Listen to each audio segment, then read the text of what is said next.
It's over! The Blazers come from 23 down in one quarter to defeat the Mavericks and even the best of 7 series at 2 apiece. You've just seen history. Bonjour, bonsoir à tous, bienvenue dans ce tout nouvel épisode de The Natural Podcast. Après plus d'un an d'absence, me voilà de retour. Donc comment expliquer ça ? C'est tout simplement que j'avais d'autres projets, d'autres choses à faire. Reprenez cette chaîne, prenez ça comme un renouveau. On va pas continuer, là on revient sur une nouvelle saison, entre guillemets. Assez étrange de la commencer à l'orée des playoffs, je m'en doute pour vous. Mais bon, on va essayer de parler de différentes choses, des équipes, etc. Sachez que tout ce qui m'a donné envie de recommencer ces podcasts, c'est aussi cette saison NBA que j'ai trouvée excellente. Je me suis vraiment amusé. Évidemment, c'est toujours une saison régulière qui est longue, 82 matchs. C'est quelque chose que j'aime. Je ne veux pas que le nombre de matchs diminue. Mais en même temps, oui, c'est long. Des semaines, j'étais moins présent, je regardais moins les résultats, etc. Mais c'est quand même une année qui m'a réconcilié avec le basket. Je trouve qu'on a énormément de chance d'être dans une période avec 4-5 superstars de la ligue qui à d'autres époques pourraient être le meilleur joueur de la ligue sans aucune contestation. Aujourd'hui, on en a 4-5 chaque année. La course au MVP est assez excellente. Donc voilà, il y a énormément d'autres choses dont on pourra reparler que j'apprécie énormément cette année concernant la NBA, les styles des jeux, les différentes équipes, les stories, aussi bien sûr les prospects qui vont arriver à la fin de l'année. Donc je suis vraiment content de pouvoir vous reparler, de pouvoir recommencer un petit peu à créer avec vous. Et tout simplement pour ce retour, j'ai décidé de parler d'un sujet qui ne fait pas énormément de vagues, parce que je pense qu'au vu du fait que la conférence Est, du coup, est très ouverte, on peut s'attendre à différents upsets. Vous l'avez vu dans le titre, on va parler de ça. C'est que je pense qu'il y a plusieurs équipes dans cette conférence Est qui peuvent upset des équipes de haut tableau, donc que ce soit Détroit, les Cavs aussi, même s'ils sont que 4e, que ce soit Boston, etc. Donc on va parler de ces 3 équipes-là, on va voir leurs défauts, leurs qualités, ce qu'on peut attendre d'elles, peut-être sur les prochaines années, mais aussi sur les playoffs, surtout sur les playoffs qui arrivent, et voir s'ils peuvent créer la surprise, tout simplement. Donc allons-y. Parlons de cette conférence Est qui est, ma foi, plutôt intéressante, même si l'Ouest reste et restera une conférence bien plus difficile. Cette première équipe, donc, et je pense que vous allez vous en douter, c'est les Charlotte Hornets. Une équipe qui a commencé l'année, je crois, sur 3 victoires, pour plus de 17 ou 18 défaites. Donc une année qui commence, comme les Charlotte Hornets savent le faire, difficilement.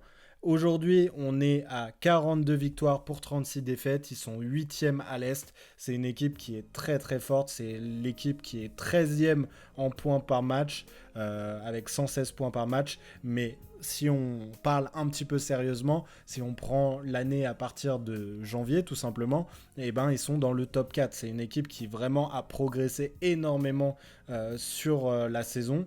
Et pourquoi elle a progressé ? Il y a différentes raisons. Ces différentes raisons aussi expliquent pourquoi je peux les voir passer le premier tour. Je peux les voir emmerder grandement les équipes de l'Est. Donc si on reste logique, elles devraient affronter soit Détroit en 1-8, soit Boston du coup en 2-7. Ça dépend s'ils gagnent leur match de play-in. Peut-être potentiellement qu'ils peuvent remonter à la 6e place, mais ça va être quand même compliqué. Donc je ne vais pas partir de ce principe aujourd'hui. Pourquoi les Charlotte Hornets sont si forts et pourraient progresser aussi vers un deuxième tour de play-off.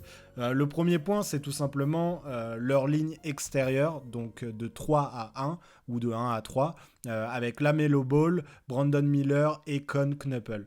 Pour moi, c'est la ligne arrière la plus complémentaire de la ligue. Voilà. Peut-être pas la plus douée, on en a vu d'autres, mais la plus complémentaire. On a un LaMelo Ball qui est toujours l'un des meilleurs meneurs gestionnaires de la ligue, un joueur qui est assez chaotique dans son niveau de jeu, qui perd des ballons, qui perd beaucoup de ballons, qui peut, sur ses choix de tir, beaucoup interroger, mais qui, cette année, en se mettant un petit peu sur cette deuxième ou troisième option offensive, en tout cas au scoring, a permis à cette équipe de gagner en consistance. Je ne dirais pas que c'est la raison principale de cette amélioration, hein. La Melo Ball a fait, notamment sa saison sophomore, une bien meilleure saison. Au scoring, il était bien plus haut l'année dernière, avec des pourcentages qui étaient très mauvais. Mais aujourd'hui, c'est l'un des meneurs qui shoot le plus à 3 points. D'ailleurs, cette ligne arrière est la ligne arrière qui shoot le plus à 3 points avec des excellents pourcentages en NBA, tout simplement. Et je pense que ce meneur de jeu qui a réussi, qui a fait le choix aussi, et c'est très important pour un jeune joueur qui, rappelons-le, hein, la Melo Ball, c'est quand même censé être une superstar médiatique, quelqu'un qui pourrait avoir cet ego de se dire « bah non, je suis la star, c'est à moi de me mettre en avant ». Il a réussi à se mettre de côté. Se mettre de côté vraiment dans le rôle de scoreur, donc ce qui est le plus important entre guillemets pour les fans, les observateurs, mais sur la création, sur toutes les autres petites choses, il s'est amélioré et c'est lui qui rend consistant aussi cette attaque, à mon sens en tout cas. Parce que déjà, il pose des écrans, ça c'est un grand principe du jeu des Hornets, c'est les écrans entre petits. Donc il est poseur d'écran pour Brandon Miller, pour Decon Knuppel, pour ce type de joueurs-là, qui permettent ensuite, dans un second temps, d'attirer un petit peu les défenseurs à lui. Et c'est tout simplement assez compliqué quand tu as un posage, je sais pas si ça se dit, d'écran entre Brandon Miller, qui pour arriver au panier est quand même assez incroyable au niveau athlétique, hein, même s'il a des problèmes un petit peu sur la navigation avec le ballon, il est quand même très athlétique. Et quand tu t'éloignes un peu de ton joueur qui est Brandon Miller, que tu décides de prendre, je ne sais pas, la Melo Ball, etc., tu risques du coup de te faire avoir, on va dire, défensivement avec une pénétration de Brandon Miller. S'il décide de ne pas pénétrer, tu risques aussi de te faire shooter sur le visage, tout simplement parce que Brandon Miller est aussi un excellent shooter à 3 points. Mais si tu décides d'ignorer totalement, ou en tout cas à demi-mot, la Melo Ball, tu risques aussi de te prendre un shoot de sa part. Donc c'est compliqué, très compliqué pour les défenses NBA de s'adapter à ce type de joueur, à ce type de système-là. Et la Melo Ball n'est pas seulement un créateur de génie qui a réussi à avoir une certaine consistance cette année. C'est un joueur qui a fait des choix, qui s'est énormément amélioré. Au début de l'année, on en parlait dans la même caste de joueurs que des Trae Young qui ont été trade ou des Ja Morant qui ont eu encore une année catastrophique et cataclysmique. On voit que la seconde partie de l'année, il s'est vraiment repris. Il avait encore du mal avec les pourcentages au shoot global, même si à 3 points ça allait très bien. Sur ses 5 à 10 derniers matchs, je n'ai pas les pourcentages exacts, mais il fait des matchs à 50% au shoot. Il est bien plus régulier et je pense que c'est le premier point qui permet de dire que cette équipe est dangereuse. Le second, c'est Brandon Miller. Effectivement, quand l'une de tes stars n'est pas blessée et ne joue pas 30 matchs comme la saison dernière, ça arrange énormément de choses, énormément de personnes. Et c'est le cas de Brandon Miller. Donc oui, il a encore des défauts structurels pour moi au dribble, peut-être aussi à la création, c'est un finisseur, mais quand tu vois qu'il y a un joueur comme la Melo Ball, et on y reviendra aussi, Kobe White, qui est évidemment un meneur qui n'est pas créateur pour les autres, mais qui en tant que deuxième créateur en sortie de banc peut jouer très efficacement avec un Brandon Miller, peut réactiver un petit peu cette seconde unit, c'est vraiment intéressant. C'est un joueur qui s'est stabilisé au tir, qui est bien plus impactant, qui est défensivement bien plus correct aussi, parce qu'au début de l'année dernière, je trouvais ça cataclysmique, mais voilà, c'est très intéressant. On est sur des joueurs à presque à 21 points par match pour Brandon Miller et je crois à 19 points par match pour la Melo Ball. Mais pour moi, et c'est ça le plus incroyable dans cette histoire, c'est que ce front office a fait un choix fort, un choix de donner sa chance à un joueur comme Con Knuppel. On sait qu'il y a énormément de problématiques sur la perception des GM, sur la perception des différents observateurs avec ce qu'on appelle les shooters blancs. on te catégorise comme un shooter blanc du moment où bah voilà, tu as un peu des longs segments, tu es skinny et bah tu shootes, tu es un excellent shooter et tu l'étais à Duke notamment pour Con Knuckle, mais on l'avait déjà vu à Duke en fait quand Cooper Flagg s'était blessé, eh bien Con Knuckle a pu prendre le relais de ce joueur-là et a pu porter un peu Duke sur ses épaules sur quelques matchs. Donc on voyait aussi ce leadership-là, mais il a été beaucoup sous-estimé, c'était pas le joueur le plus flashy, et ça ne l'est toujours pas, ça ne le sera jamais dans sa carrière à mon sens, mais beaucoup de gens maintenant le comparent à un Klay Thompson assez logiquement, et des brides évidemment, mais ça encore c'est du fait qu'il soit blanc, hein, un petit peu un Larry Bird.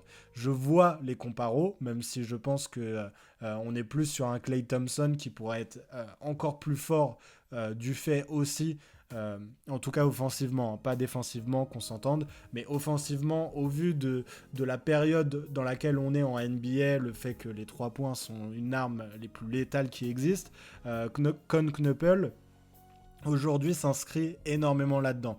Il a ramené, je dirais, un caractère à cette équipe, une sorte de constance, mais pas seulement, une envie de gagner, une compétitivité qu'on reconnaît bien sûr à Duke, qu'on reconnaît chez ce type de profil-là, mais où aux Hornets, c'est totalement méconnu, c'est rare. Quand on parle des Hornets, on parle habituellement d'une Suicide Squad, on parle de joueurs avec des problématiques sur le terrain et hors terrain, des joueurs blessés, on parle de projets sportifs qui ne vont nulle part, mais depuis l'arrivée du coach et aussi l'arrivée de ce nouveau front office, les choix sont bien meilleurs. Et c'est Con Knuckle un peu la cerise sur ce gâteau-là. C'est lui qui permet de fluidifier cette attaque en ne demandant que très peu le ballon, en se contentant d'un rôle, on va dire, de shooter. Mais ce rôle de shooter, lui, il le fait à un niveau pour un rookie qui est rarement vu. On a vu un joueur qui tourne aujourd'hui à 43-44% à 3 points, c'est énorme. Il a déjà battu le record de franchise tenu par Kemba Walker.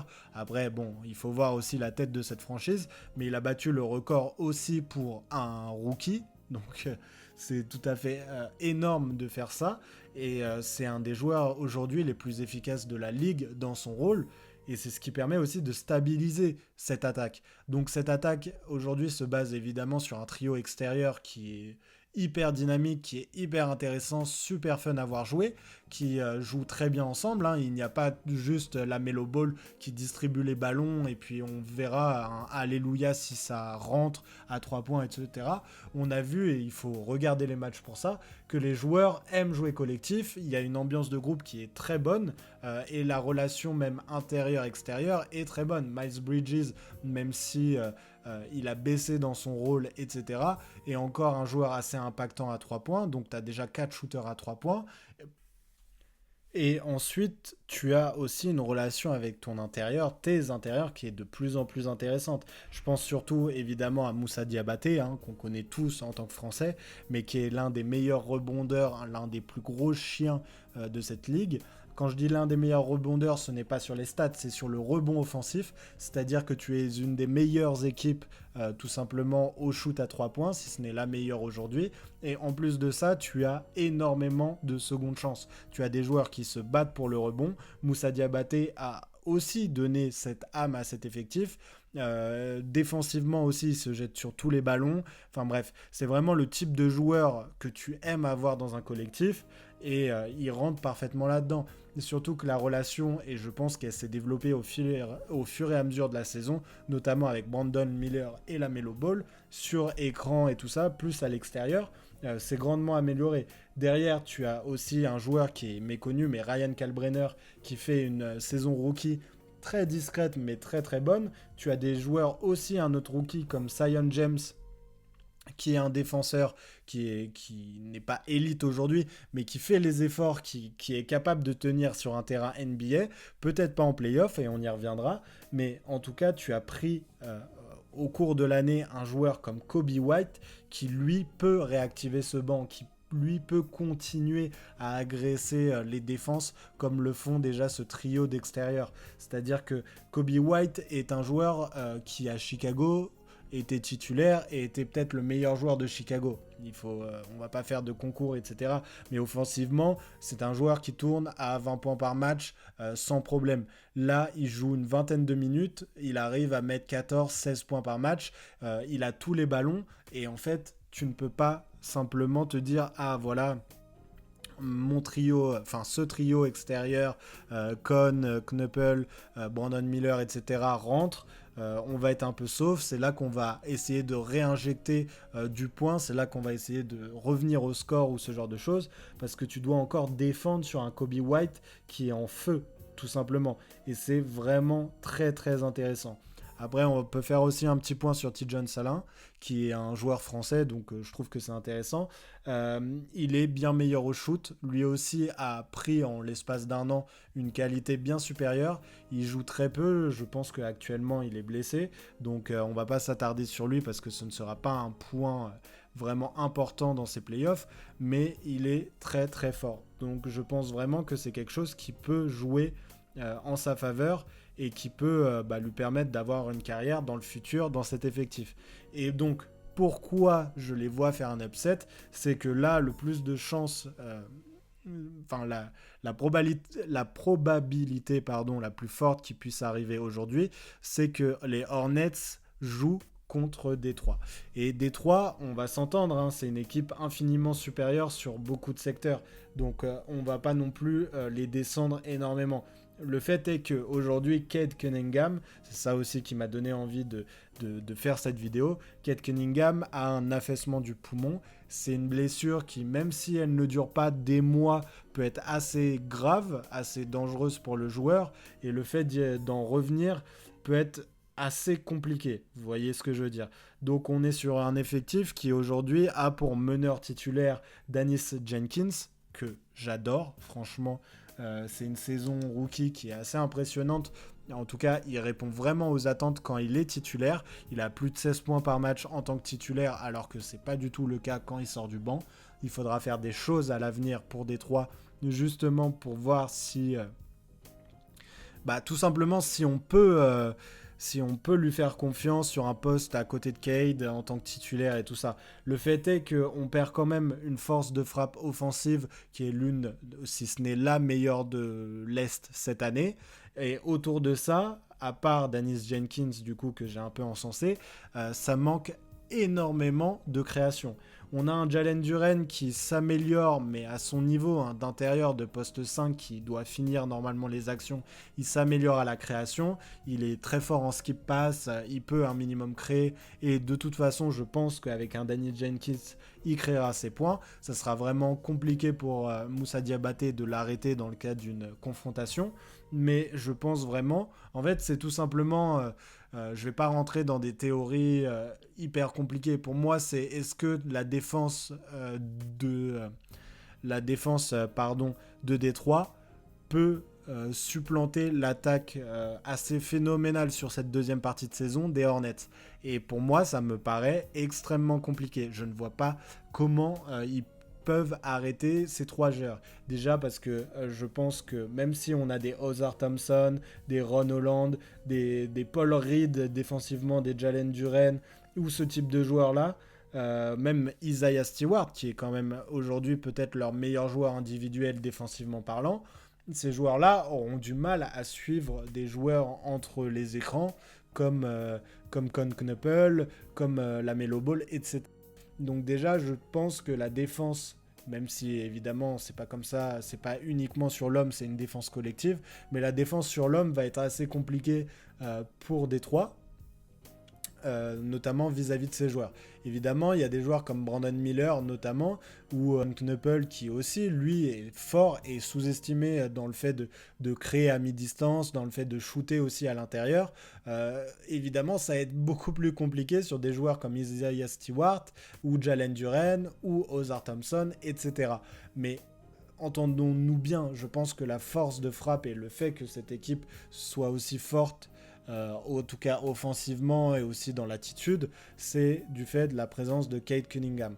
Dans le cas où tout simplement les Hornets peuvent jouer une série où Cade Cunningham n'est qu'à 50% ou absent potentiellement, je pense qu'il sera là, mais on ne sait jamais, eh bien, je pense vraiment qu'on peut mettre une pièce, parier sur une série serrée, avec des styles de jeu complètement différents. Je pense quand même que Détroit peuvent gagner, déjà à l'expérience, déjà parce qu'ils ont montré que même sans Cade, ils arrivent à avoir un second souffle qui est assez impressionnant, et du fait que sur cette deuxième partie de saison aussi, Jalen Duren, au scoring, au rebond et à la domination un peu intégrale, il a pris 3 niveaux de plus. C'est quand même assez impressionnant. Les matchs qu'il nous sort, les matchs à 27, 30 points qu'il nous sort sur cette deuxième partie de saison. Donc non, je pense... Enfin, je sais pas en fait. Voilà, pour être tout à fait honnête, je sais pas. Je pense que ce sera une série serrée, une série qui peut finir en 6 matchs, où bien sûr Détroit est favori et Détroit mériterait de gagner, et vont sûrement gagner. Mais si j'avais une piécette, et j'en parle en premier pour ça, je pense que ça serait pas si étonnant que ça que les Hornets mettent à mal Détroit Pistons. Enfin bref, voilà pour la première équipe, hein. Donc vous l'aurez compris, un 1-8 vraiment intéressant dès le premier tour, c'est assez rare, mais c'est pas la seule équipe dont j'ai envie de parler, donc on va passer à la deuxième. Allons-y. Alors, cette seconde équipe qui pourrait upset l'un des favoris de l'Est. Quelle est-elle ? Tout simplement, hein, c'est Philadelphia. Philadelphia qui est actuellement 6ème, hein, qui est en 43-34. Toutes les équipes dont je parle sont vraiment dans un mouchoir de poche, donc ça peut bouger à tout moment. Mais du coup, qui affronterait potentiellement New York au premier tour. Déjà, la série fait super plaisir, on va pas se mentir que New York, Philadelphia, on l'a déjà vu, ça peut être super intéressant, mais c'est surtout que pour moi cette année, Philly est un peu, je ne sais pas comment dire, cet ogre caché, dans le sens où on l'a vu sur des flashs, on l'a vu sur certaines périodes, et on sait aussi que Philly fait en sorte d'économiser son monstre un peu caché, donc tout simplement Joel Embiid, hein, qui nous a sorti quand même des matchs à 30 points, qui évidemment n'a plus les qualités athlétiques et la mobilité qu'il avait d'antan. Défensivement aussi, c'est un peu plus dur, mais qui cette année, en tout cas en play-off, reste l'un des dangers principaux à l'Est si il est en bonne forme. On parle quand même d'un joueur qui, sur une de ses pires saisons en carrière et avec tous les doutes, tout simplement... qu'on a sur lui, et en 26 points, 26,7, donc presque 27 points par match, 7 rebonds et 4 passes, et on va pas se mentir, sur certains matchs, il est deuxième ou troisième option, plutôt deuxième, on va pas se mentir, mais quand même, on a un joueur qui a joué 40 matchs cette saison, voilà, qui a été préservé, qui a eu ses petits pépins et tout ça, mais qui a l'air d'arriver là en play-off dans de plutôt bonnes dispositions, et ça fait peur, parce que voilà, la dynamique aussi qui me plaît énormément, c'est que Tyrese Maxey, qui a toujours été deuxième ou troisième option, lui aussi, au sein de Philadelphia, est aujourd'hui la claire superstar, et une superstar qui, sur un poste extérieur, peut tout à fait retourner une série. Cette année, il est du coup à 28 points par match, sachant qu'il y a eu une grosse période là récemment où c'était plutôt mauvais, où tout le monde était absent. Lui, il s'est blessé aussi. Et donc, pour revenir, ça a été compliqué. On est presque sur une saison, sinon, à 30 points par match, 46% au tir, 37% à 3 points et 90% au lancer. C'est un joueur supérieur, il faut se l'entendre. Et leur relation 1-5 est l'une que je préfère, et l'une de ceux que je préfère dans cette ligue, tout simplement parce que les deux en forme sont parfaitement,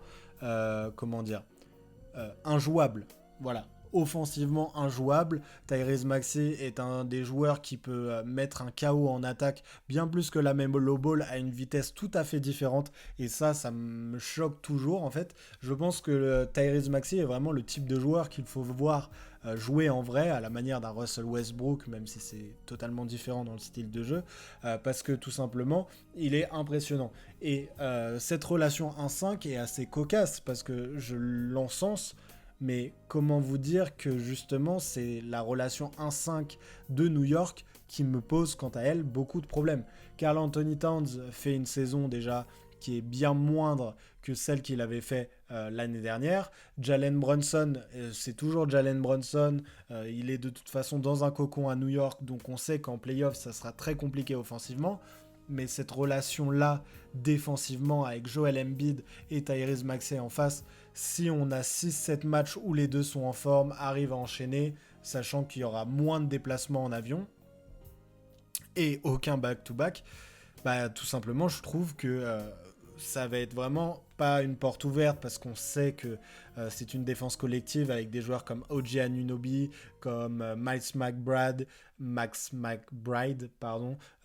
comme ce type de joueurs-là qui peuvent toujours embêter des Tyrese Maxey et tout ça, mais je pense que c'est un joueur qui, lorsqu'il est en forme, est difficilement arrêtable du fait de son profil surdynamique, surtout pour des joueurs plus grands, des ailiers comme Michael Bridges, comme OG Anunoby, peut-être Josh Hart, mais si sur 7 matchs, Josh Hart, j'arrête pas de bégayer, arrive à vraiment emmerder Tyrese Maxey, bah voilà, pour parier là-dessus, il faut quand même être sur quelque chose qui est compliqué. Donc l'inverse est aussi possible, même si pour moi, même aujourd'hui, Paul George, n'importe quoi, Joel Embiid reste un meilleur défenseur que Karl Anthony Towns sur un poste 5, il a une plus grosse présence, il est plus capable de switcher, et bien sûr, il est moins naïf. On sait que Karl Anthony Towns n'a jamais eu ces instincts-là. Peut-être une année en jouant poste 4 à côté de Rudy.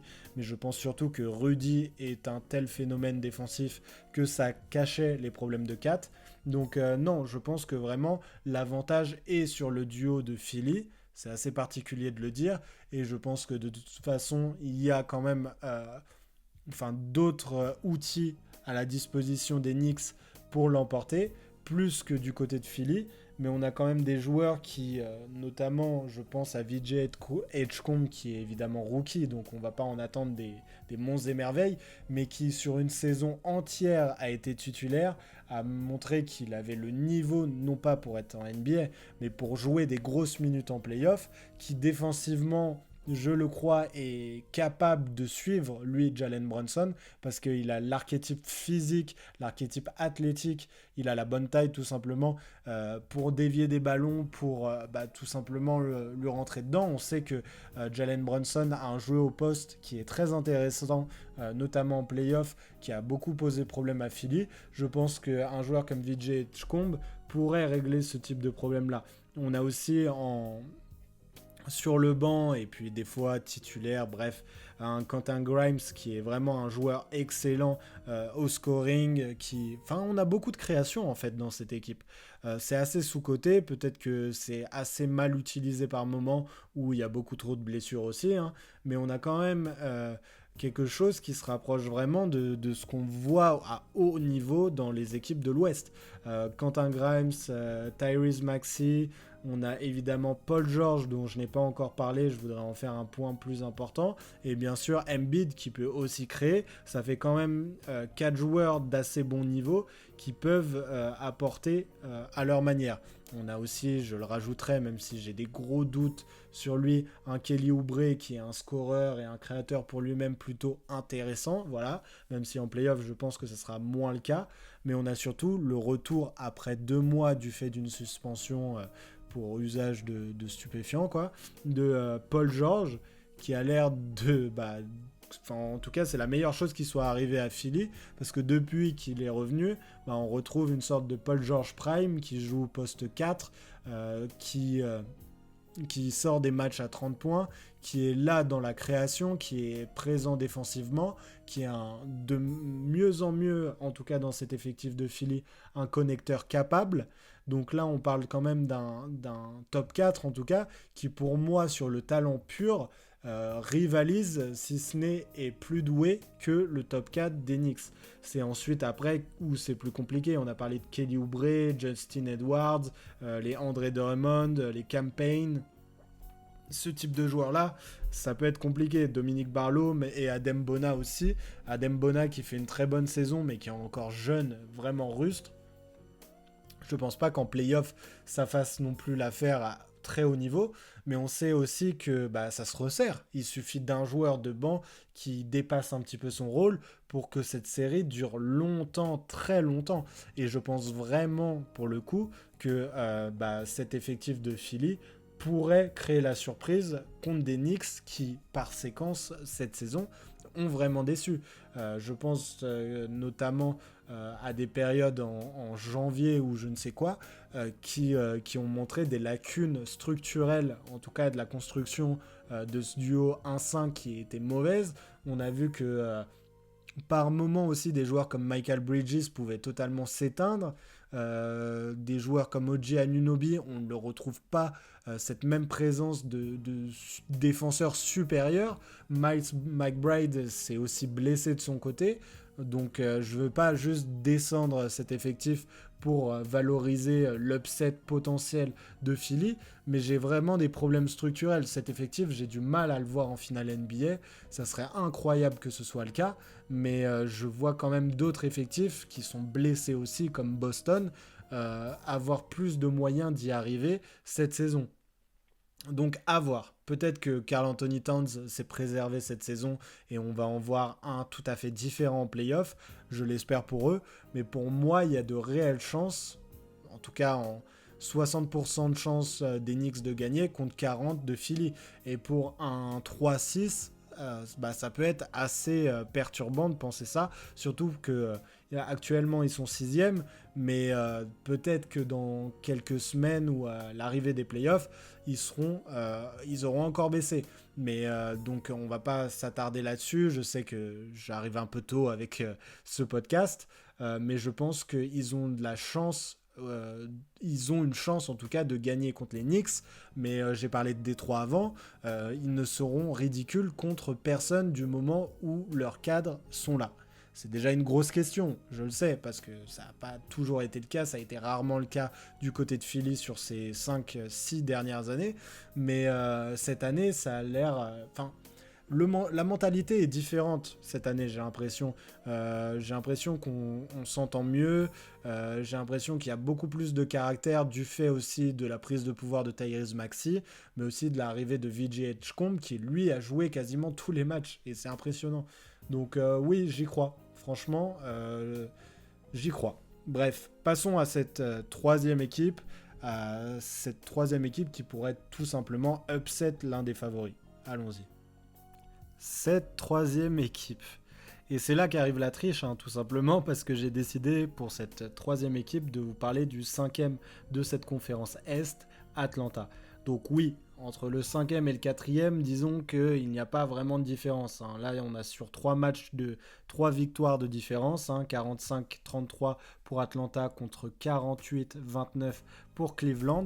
Mais tout simplement, si on regarde un peu ce qui était prévu au début de l'année, on sait qu'il y avait un top 3 défini avec les Knicks, Cleveland et potentiellement Détroit, qui est arrivé un peu plus tard mais qui a dominé dès le début de l'année, Boston qui s'est rajouté, et un espace énorme avec leurs poursuivants en termes de talent, en termes de capacité aussi à imaginer qu'ils aillent en finale NBA. Donc non, Atlanta ne faisait pas partie de cette conversation, surtout qu'ils étaient plutôt 9e, 10e toute l'année, et c'est ce push de fin de saison qui me fait dire qu'ils pourraient tout simplement aller assez loin en play-off. On sait que les pushs de fin de saison, et notamment les dynamiques de fin de saison avant les play-offs, c'est ce qui compte le plus. Aujourd'hui, ça sert à rien de faire premier si pour finir premier, tu as sacrifié un peu, 2 role-players et un de tes lieutenants. Non, ce qui compte, c'est vraiment d'être bon sur la dynamique de fin de saison pour arriver en play-off avec le plus de capacité possible. Quelle est la capacité d'Atlanta aujourd'hui en arrivant en play-off? C'est tout simplement de dominer. Sur leurs 10 derniers matchs, je pense qu'il y a presque autant de victoires. Ils sont vraiment très très forts. On a l'arrivée, ou plutôt le départ de Trae Young qui a été un gros sujet, c'était quand même leur star historique, l'une pour moi en termes de talent des plus grosses stars qu'ils n'ont jamais eu dans leur histoire, mais on avait vu que le chemin se terminait, qu'il y avait des problèmes structurels avec Trae Young et qu'il fallait tout simplement régler ça. En échange, tu as eu surtout un CJ McCollum tout simplement, et un Corey Kispert qui sont arrivés, c'est pas énorme, et pourtant on va voir que notamment l'un de ces profils est parfaitement intégré et une des raisons pour laquelle cet effectif domine. Donc on avait Trae Young dans cet effectif, dans ce 5 majeur, qui était vraiment défensivement un gros problème, qui en plus depuis maintenant 18 mois ne rentre plus un shoot, qui n'a plus l'air d'être impliqué dans le projet même si c'est un bon leader et qui ne le disait pas, et bien sûr qui avait plutôt du mal avec non pas le management, plutôt avec le coaching staff. À côté de lui, un Dyson Daniels qui ne rentrait non plus aucun shoot, qui était toujours aussi fort défensivement mais qui n'était pas sur la saison de révélation de l'année dernière, donc on voyait un peu cette forme de stagnation. Jouer sur un poste 2 en plus c'est compliqué pour un joueur qui a du mal structurellement à se créer son shoot et tout simplement à rentrer des shoots de loin, et donc leur départ a créé une nouvelle dynamique. Pourquoi ? Parce qu'on a décidé aussi entre guillemets d'abandonner un petit peu, en tout cas pour le court terme, le plan Zaccharie Rizaché. On l'a relégué avec 15-20 minutes sur le banc. Pour ça, on a fait rentrer CJ McCollum en tant que numéro 1. On a mis donc Nickeil Alexander-Walker qui fait une énorme saison sur le poste 2. Et Dyson Daniels, du coup, n'est plus un extérieur. Évidemment, sur le profil, sur la manière de jouer, sur certains points, il reste un extérieur, un poste 3. Mais on ne lui demande pas les mêmes capacités athlétiques et de création que lorsqu'il jouait juste à côté de Trae Young. Et ça, c'est particulièrement intéressant, parce que CJ McCollum sait comment mener une attaque. Il a eu Damian Lillard à ses côtés pendant des années. On sait qu'à Washington, c'était l'un des meilleurs joueurs aussi. Et en fait, il a toujours été très sous-estimé parce que même ses saisons à Nola étaient plutôt bonnes. Donc oui, c'est pas un meneur qui t'emmènera très loin normalement, sauf qu'on l'a dit en début de vidéo, on est dans une Est qui est très ouverte. Donc on a une restructuration qui est bien plus positive en termes de cohérence offensive mais aussi défensive, hein, parce que Dyson Daniels peut évidemment tout simplement arrêter des joueurs du poste 4 à 1, enfin quasiment tous en fait, ça dépend des profils. Peut-être que les meneurs trop rapides, comme Tyrese Maxey, ou certains meneurs trop bully, c'est plus compliqué. Les postes 5 évidemment c'est compliqué, et certains postes 4 aussi, quoique sur des joueurs plus grands, je pense à Victor Wembanyama qui a toujours eu du mal contre les petits par exemple. Un Dyson Daniels, ça peut l'embêter, en tout cas le gêner, voilà, sur plusieurs séquences ou sur beaucoup de séquences.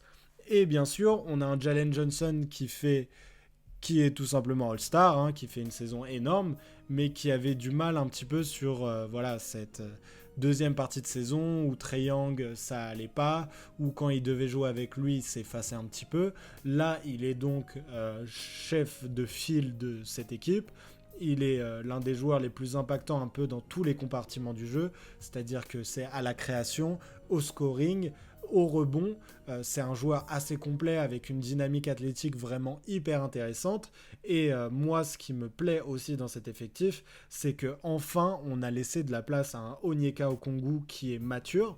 Donc ce joueur-là, aujourd'hui, tourne à plus de 15 points de moyenne, ce que, en vérité, je m'y attendais vraiment pas. J'avais un peu abandonné l'idée avec ce joueur. 31 minutes par match, hein, il a joué quasiment tous les matchs de la saison. Enfin, on lui laisse de la place. Clint Capela n'est pas là. Asa Newell, qui est rookie, ne prendra sûrement pas sa place avant longtemps si ça arrive. Et on a un joueur qui, en plus de ça, est à 38% à 3 points. Je ne sais pas si on se rend compte, quand on voit le profil, en tout cas à la draft d'Onyeka Okongwu, on pouvait s'attendre à beaucoup de choses. Mais en tout cas, moi, je ne m'attendais pas à ça.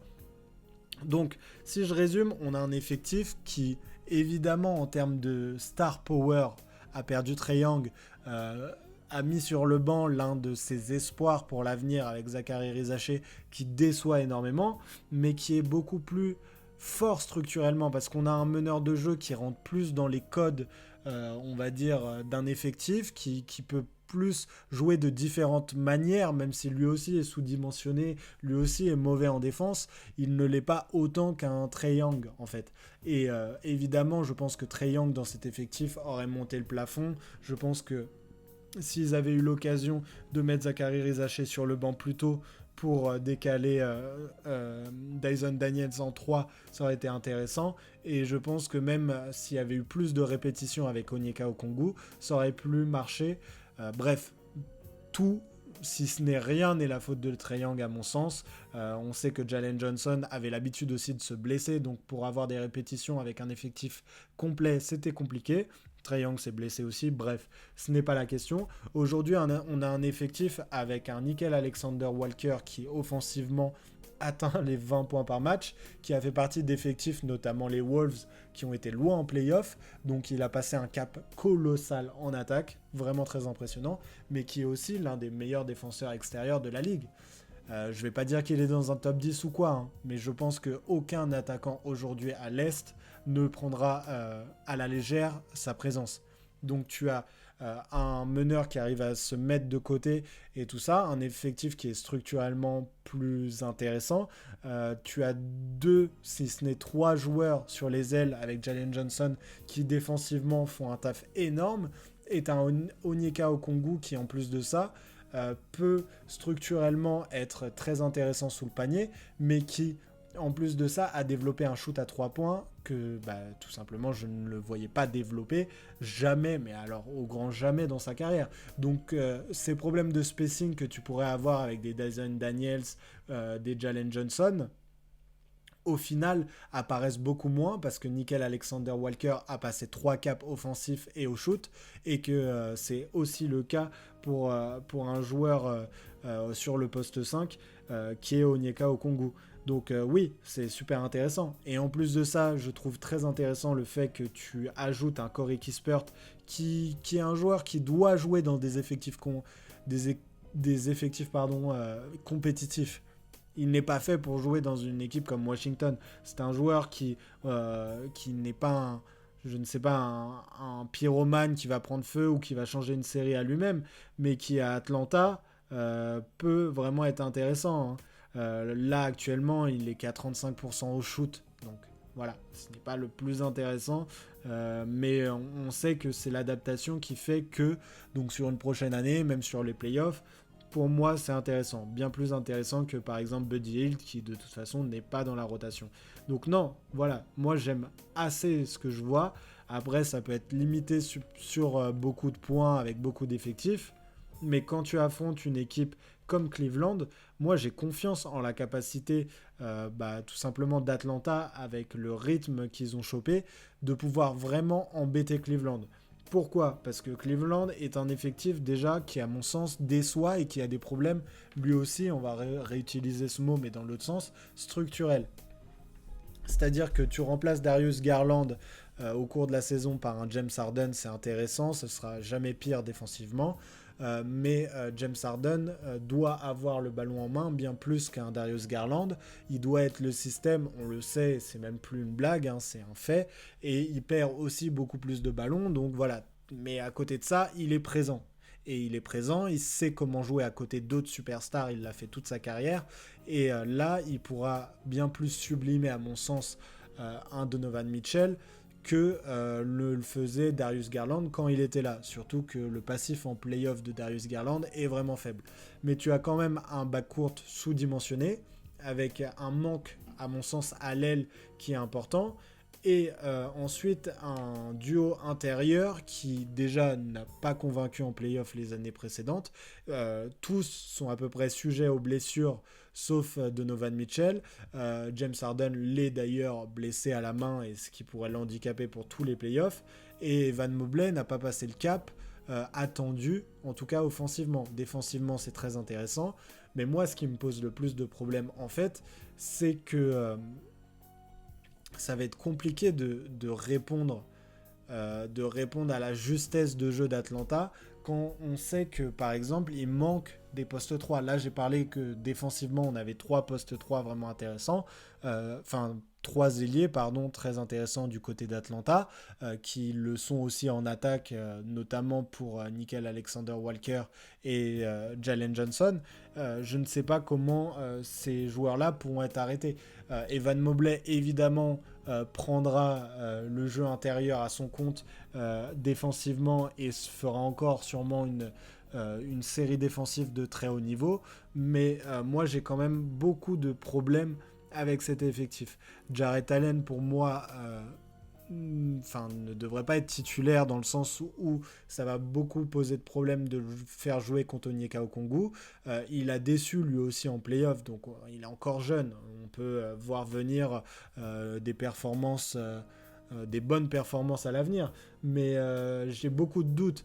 J'ai des doutes sur le fait que en fait, derrière des joueurs, qui pourrais-je dire, Craig Porter Jr., des joueurs comme Sam Merrill, des joueurs comme Jalen Tyson, en fait surtout Jalen Tyson, c'est faible derrière ces joueurs-là.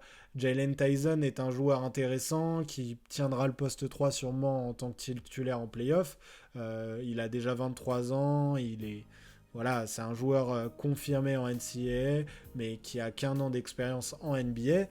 Et derrière lui, les Sam Merrill, les joueurs comme ça, je ne les vois pas pouvoir tenir sur des longues séries de playoffs. Et je pense qu'il y a vraiment un défaut structurel sur la taille du backcourt, un manque vraiment important sur le poste 3. On ne retrouve pas aussi la complémentarité qu'on avait l'année dernière qui a fait que cette équipe a été fantastique en saison régulière. Offensivement, c'est beaucoup plus faible aujourd'hui. En fait, moi, j'ai vraiment du mal à voir une issue dans ces playoffs. Pour cette équipe face à Atlanta. Je ne pourrais pas vous dire, en fait, qui gagnera. Évidemment, des joueurs pourront être ciblés des deux côtés. Je pense évidemment Donovan Mitchell. Je pense que tu le mets sur le backcourt d'Atlanta, ça peut faire des ravages. Mais à contrario, Jalen Johnson, sur sa manière de distribuer le jeu, sur sa manière de jouer et tout ça, je pense qu'en playoff, ça peut vraiment être très fort. Je ne suis pas sûr qu'Evan Mobley puisse le défendre sur tout un match, surtout avec un Onyeka Okongwu qui s'écarte énormément du panier. Jarrett Allen ne pourra pas le défendre. Bref, il y a beaucoup de situations différentes qu'il faudra analyser. Je ne suis pas le meilleur pour ça et je pense que des coachs NBA sont bien plus forts. Et puis d'un autre côté, on a des Keon Ellis, on a des rotations bien plus profondes du côté des Cavs. Mais Atlanta n'est pas 6 mois derrière ou 6 niveaux en dessous. C'est pas du tout le cas. Pour moi, ça va être une série qui peut faire 4-1 d'un sens ou d'un autre, mais qui a 80% de chance, 90% de chance d'être extrêmement serré et on pourrait avoir des surprises. Je vais pas faire ma philosophie de comptoir en parlant de flopper ou ce genre de choses, mais s'il y a bien un effectif qui sur les dernières années a déçu, c'est vraiment Cleveland. Et Donovan Mitchell, même s'il a été énorme à plein de reprises, structurellement, il est compliqué à faire jouer à faire dominer, voilà, défensivement, ça c'est sûr, mais c'est un joueur qui n'a jamais connu les finales de conférence. Et pourtant, il a toujours été dans des effectifs hyper compétitifs. J'ose le dire, hyper compétitif. Le Jazz du début des années 2020 était vraiment une force offensive de grande qualité. Ça a été le cas aussi. Sur ces années aux Cavs, il aurait dû déjà potentiellement faire une finale de conf. Donc là, potentiellement, avec l'effectif construit comme ça, c'est la dernière année. Donc à voir. Tout simplement à voir. Hein. Je pense, si je devais résumer un petit peu et que je devais dire mon favori, on va dire, pour un second tour, ça va être très étonnant de dire ça, mais je pense que je mettrais Charlotte. Charlotte, s'ils affrontent Boston, Détroit ou les Knicks, je les vois pas être ridicules. Je vois pas Lamelo sur une première série, je vois pas Con Knuppel s'écraser et tout ça. Je pense qu'ils sont vraiment sous-estimés parce que c'est une demi-saison qu'on a vu à ce niveau-là. Mais même Kobe White, potentiellement, le fait de le faire sortir du banc, c'est potentiellement l'un des meilleurs sixième hommes que tu puisses avoir dans la ligue. C'est un joueur qui a le niveau pour être starter, peut-être pas dans une équipe contender, mais dans 20 équipes sur 30, il est starter. Donc non, c'est très impressionnant. et il suffit que Boston ça clique pas avec Jason Tatum, et il suffit que beaucoup de choses se passent. Comment tu fais jouer des joueurs comme Shea Herman en playoff ou des Hugo Gonzalez en attaque? On est d'accord qu'ils ont peut-être l'un des meilleurs, si ce n'est le meilleur coach de la ligue cette année, mais il y a des problèmes structurels sur des joueurs, et je trouve que ces problèmes n'existent que moins, ou n'existent pas chez les Charlotte Hornets. Bref, nous avons terminé. J'espère que ce premier podcast vous a plu. Ça nous a permis quand même de parler de 6 ou 7 effectifs de l'Est, des équipes playoffables. Moi, je suis très content de cette première vidéo, de ce premier podcast. J'espère que ça vous a plu, et puis je vous dis à la prochaine pour un nouveau podcast, une nouvelle vidéo. Bref, abonnez-vous. Merci.